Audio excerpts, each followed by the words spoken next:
Mhm. Hello, my welcome. And he's here. Fat. With me today is a real kind of fitness power couple that's breaking into the industry. It's Naomi and Alan Carson. How you doing, guys? Yeah, We're we're good, thank good. you. Yeah, nice one. How are you? Fantastic. Yeah, all good in the hood, all good in the hood. Yourself? Yeah, good. Yeah, really good, thank you. Looking forward Super to duper. chat today. Mm.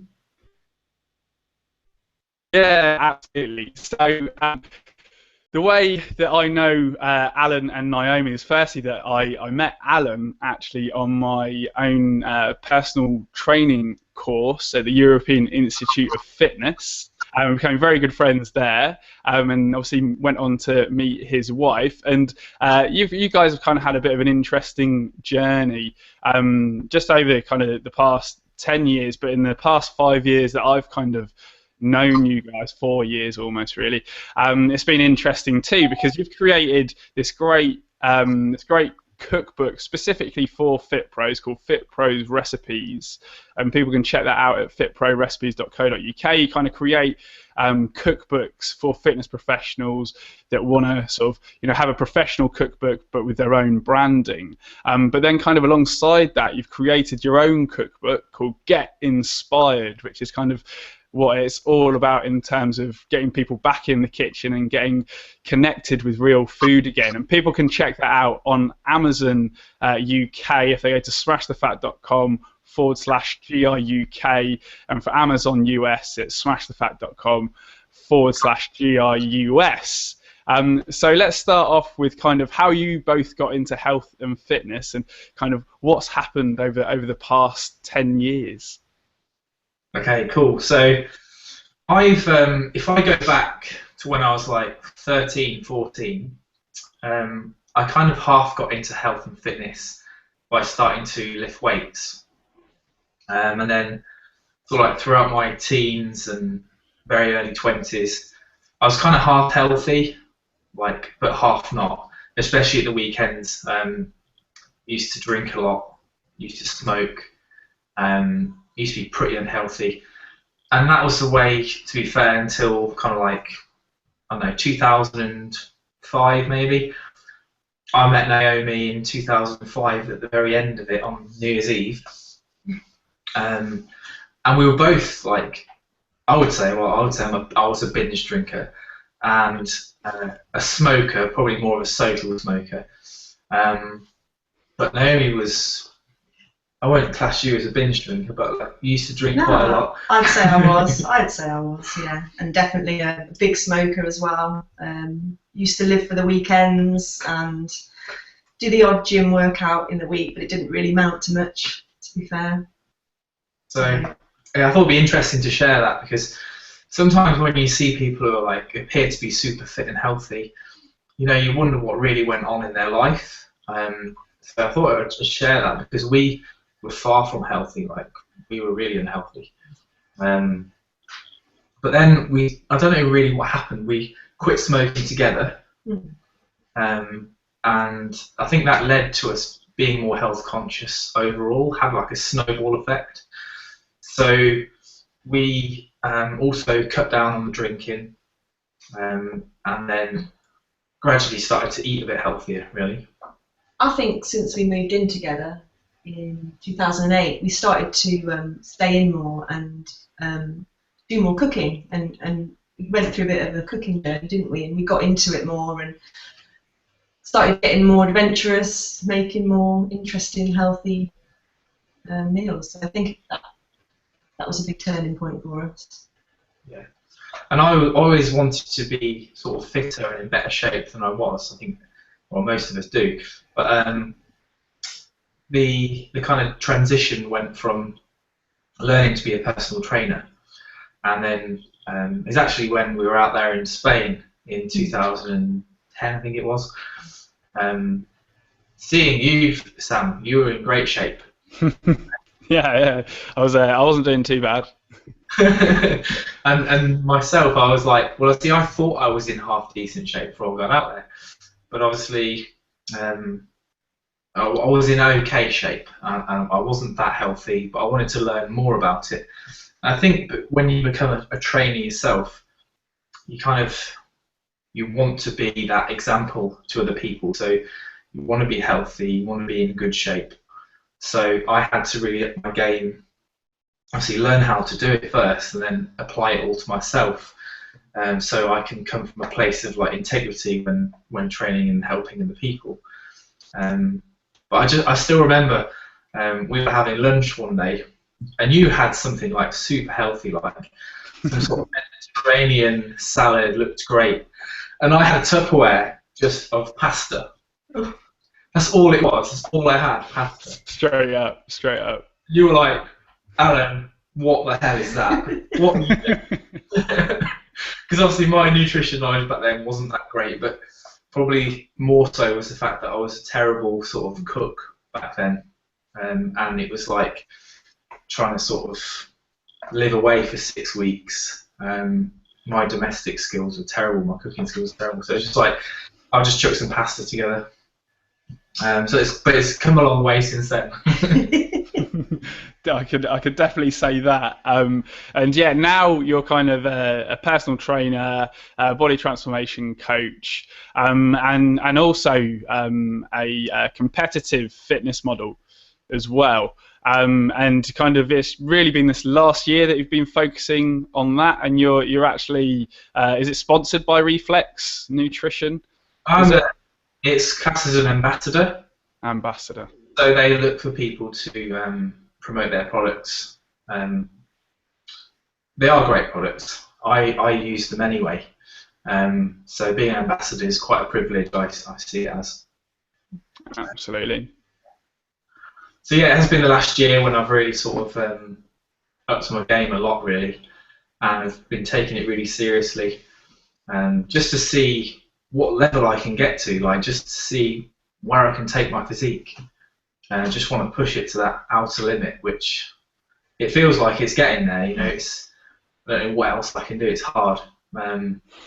Extremely. But yeah, I've got the UK BFF men's physique finals in about 5 weeks now. So this is when it gets tough. Yeah, it really does. It kind of, this is the final countdown, and kind of like the final kind of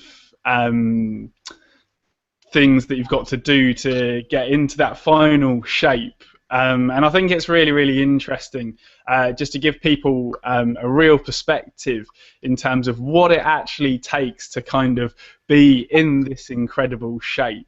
Because kind of when we were out in Spain, it was just after that I'd kind of been prepping for to enter the Men's Health cover model competition and things like that. So I was at about 6% body fat, and like people don't kind of realise how kind of anal and how strict you have to be to kind of get into those sort of mid single body fat percentage points, because people just think, you know, okay, if I just kind of cut out the carbs and maybe do a little bit more exercise, then it's just going to kind of fall into place.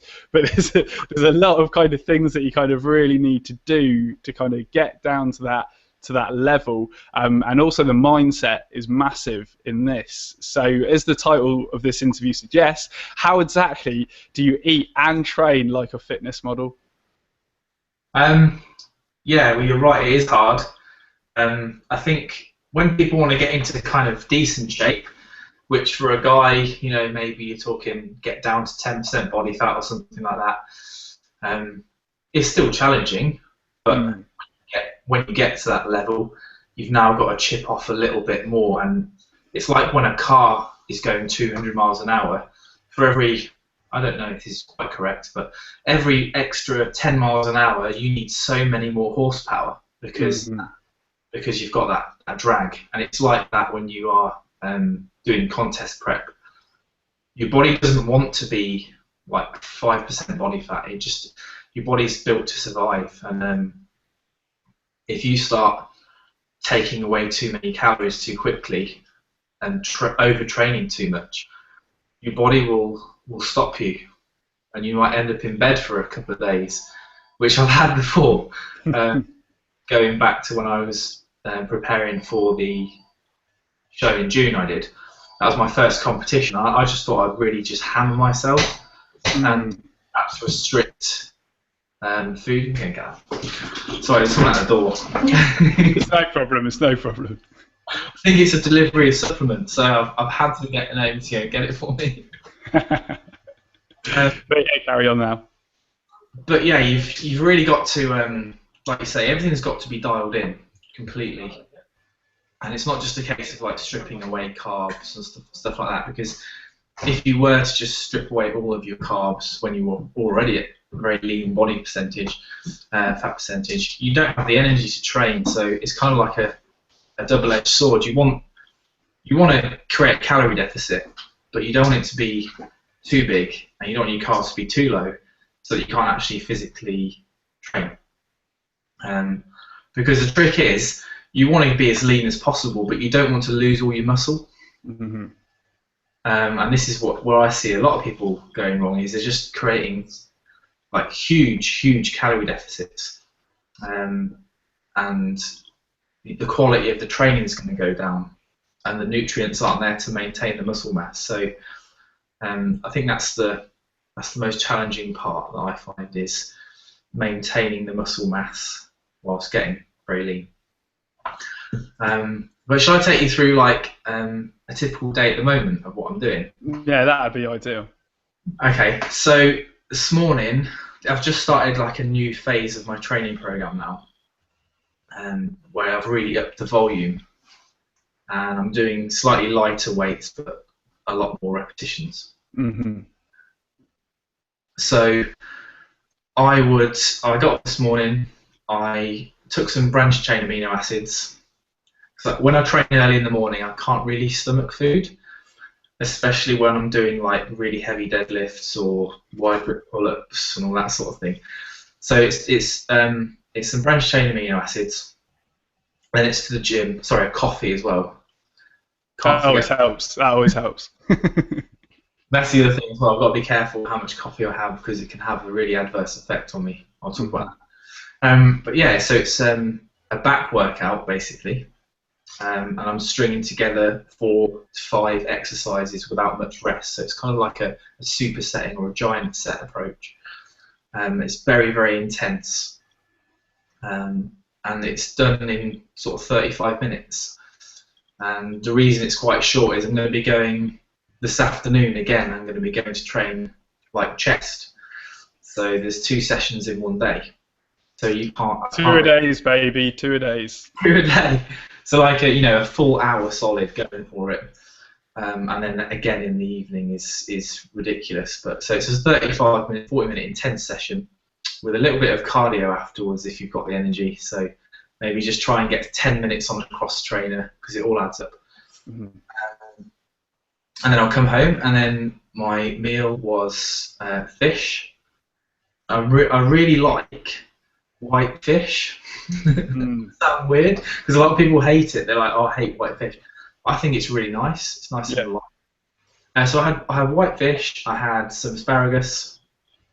I had some avocado chopped up in there, and a little bit of apple cider vinegar and lemon drizzled over the top with some salt and pepper. It wasn't too bad. And then also, because it was quite a glycogen depleting workout, so it's the higher rep ranges, we popped some oats in there as well. So like 40 grams of oats with a bit of cinnamon in there, and a cup of tea, and then like a multivitamin and some krill oil for the omega-3.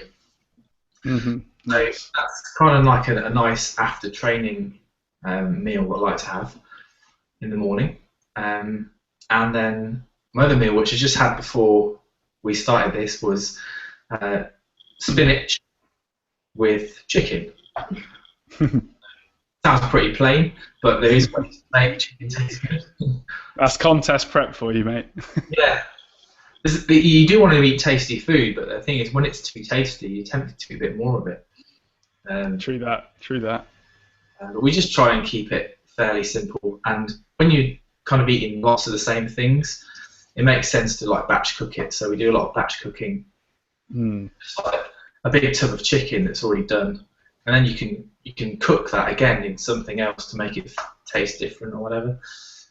So we had like chicken with some chili and garlic, and a little bit more krill oil and some spinach. And then this will go down in the next hour or so, and then I'll be off to the gym again to train. And then after I train this time, I will take a protein shake. I don't like to have too many protein shakes. If I'm training twice a day, I might have one protein shake after one of the sessions, just so I'm getting more whole food in, basically. More filling. You know, if you've only got so many calories, you can drink it in 30 seconds, or you can sit down and eat it. I know which one that fills me up the most and gives me the most satiety towards the end of the contest prep. So definitely.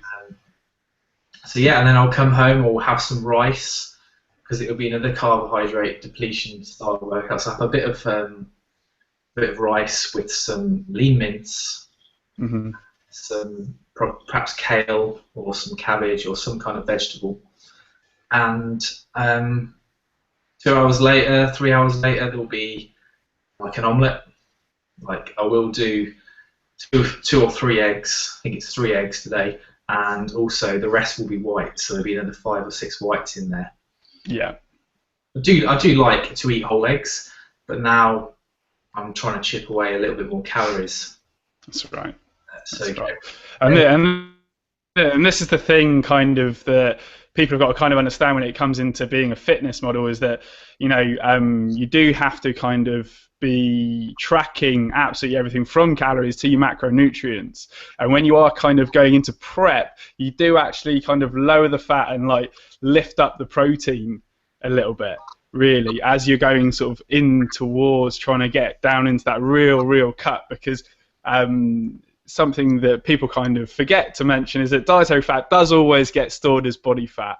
And if you are still eating a lot of fat, that will get stored. It's not like that's not healthy, but it doesn't help you get down to the body fat figures as well.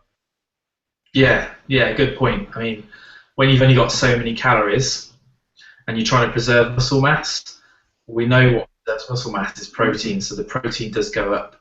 And obviously, you want to try and keep your carbs up a little bit, so you take your fats down, but we still do need a certain amount of fat, and that's when I definitely start supplementing more with the omega-3. So I take krill oil 3 times a day, or sometimes just normal omega-3 fish oil. But I do like to change which one I have, because I think if we're constantly having a lot of one thing, the body could become intolerant, maybe. So it's good just to switch things a little bit. But yeah, and then so we are on an omelette with some white, some whole eggs, and then in the evening I will have something like some Greek yogurt with some blueberries in there, or some summer fruits, something that's quite low sugar with a little bit of slow digesting protein just before we go to bed.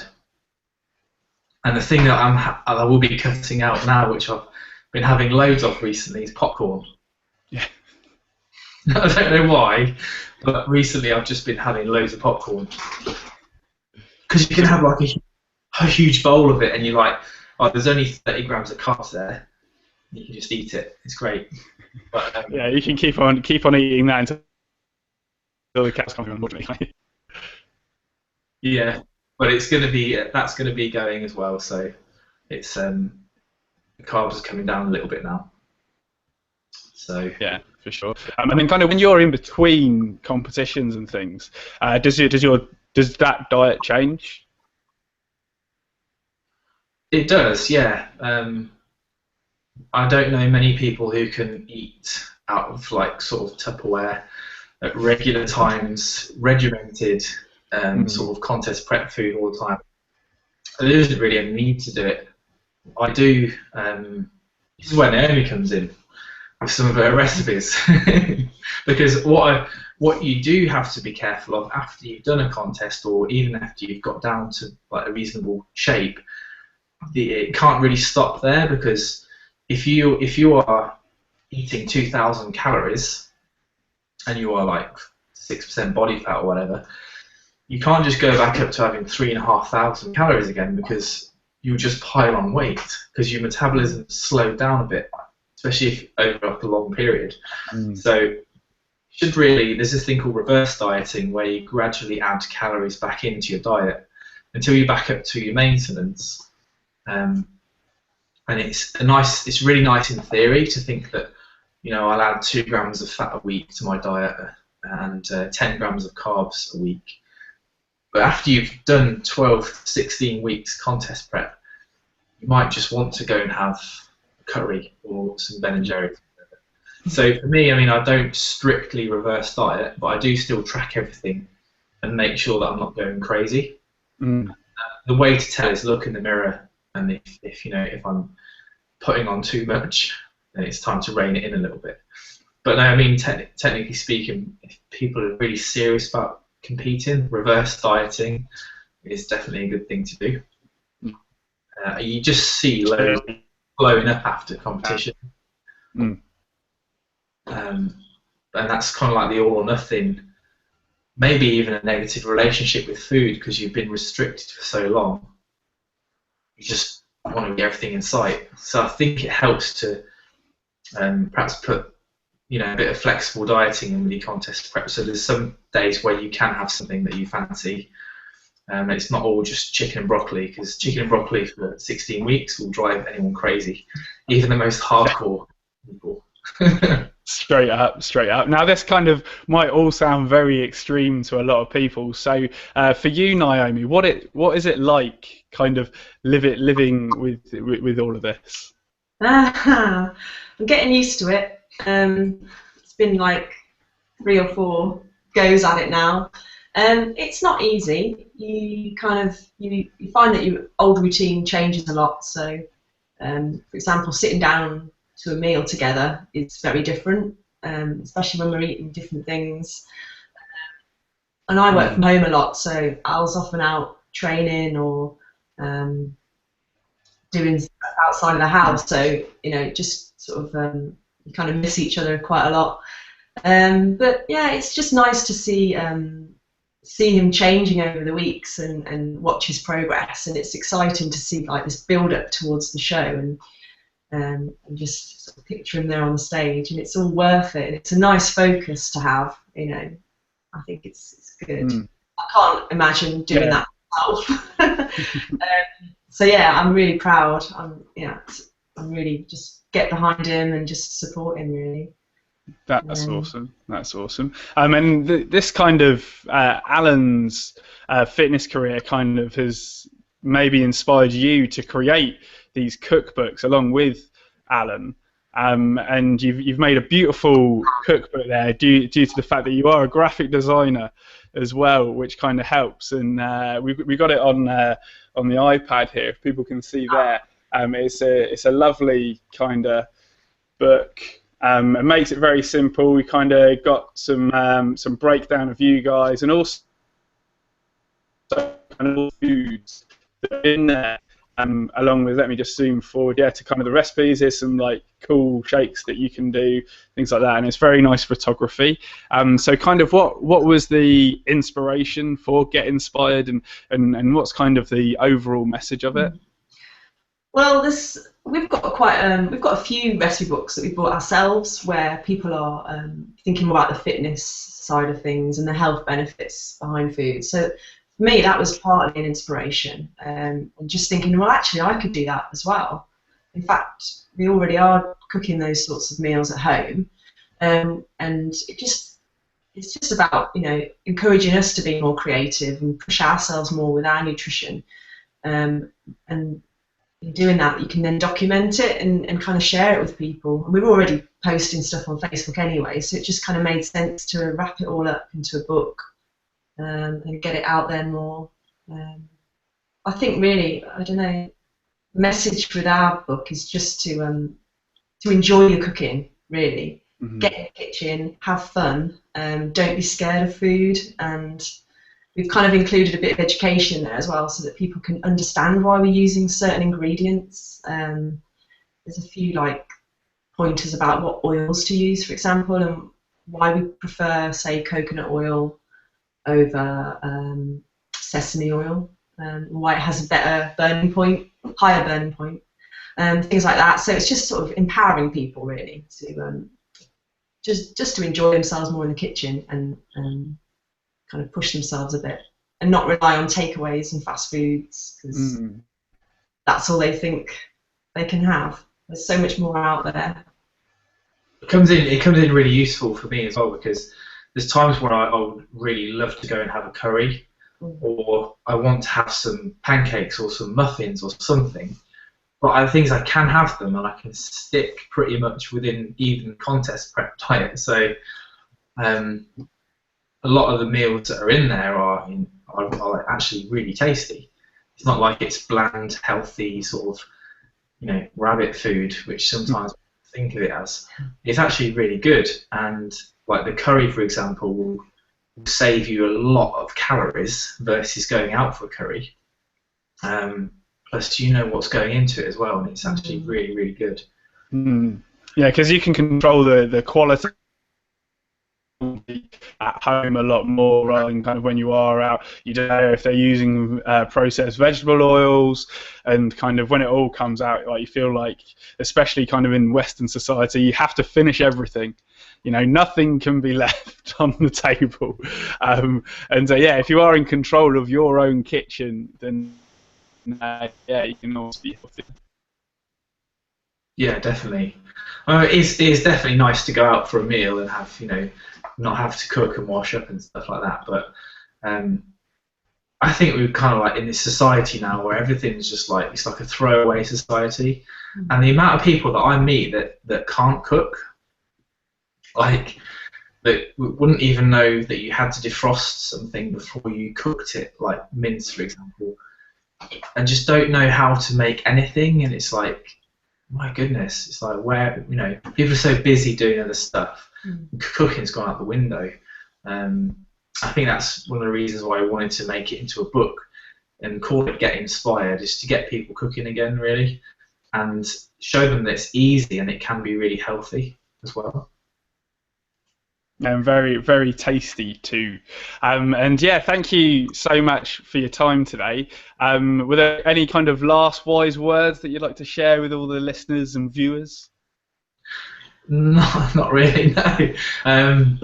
Just, well, maybe, it's about having a good relationship with food, like from talking about getting into good shape and being healthy, have a good relationship with food. And food is amazing. You can create so many different dishes, and the food is actually, it's actually medicine, really. And prevention is better than cure. So, like, we don't really think about this, but like the way we are eating and living is probably prolonging our life and giving us a better quality of life as well. So, and it's not like we don't like doing it. We enjoy it, and it doesn't feel like a a chore. Like some people think healthy eating is a chore. It doesn't have to be that way. I think that's one of the messages that we like to promote, really. Absolutely. And what about yourself, Naomi? Yeah, same really. I was just thinking, I can't remember the last time I was ill. I'm going to touch wood, but you don't sort of pick up colds and stuff, and I think a lot of that is to do with what we eat and all the nutrition that we get. So I think that's good. Who wants a sick day? Yeah, absolutely, fantastic. Well, there's only one more thing to do, and that's to hear a smash it out from the Carsons. So on 3, I want you both to shout "smash it out" to the camera. So 1, 2, 3. Smash it out! Awesome!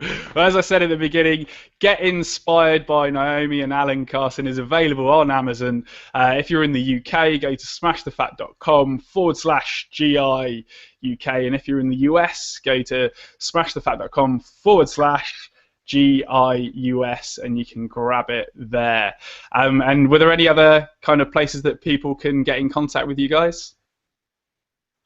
Yeah, they can, if they want, if anyone's a personal trainer and you're looking to get your own bespoke cookbook with our recipes in there, obviously branded as your own book, you can go to fitprorecipes.co.uk and get in contact with Naomi there.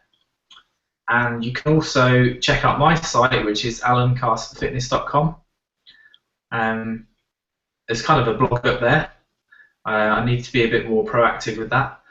But there's a blog up there, and you can contact me if you want to talk about, you know, anything I've mentioned in terms of the contest prep or stuff like that. So yeah. Fantastic, fantastic. Well, all of those links available below on YouTube now, or if you are just listening to this on via iTunes, make sure you go to the blog, smashthefat.com/blog, and you can check out all the links there. And just as I am talking about iTunes, I just would highly recommend everybody that is listening via the podcast, if you can go across to iTunes and give us a review, that would really help us out in terms of boosting us in the charts, and helping getting all this information out to more and more people. So thanks again, guys, for your time today. And yeah, hopefully I'll see you soon. Yeah, thanks, Sam. Take care. Absolutely. Take care, guys. Bye. Yeah.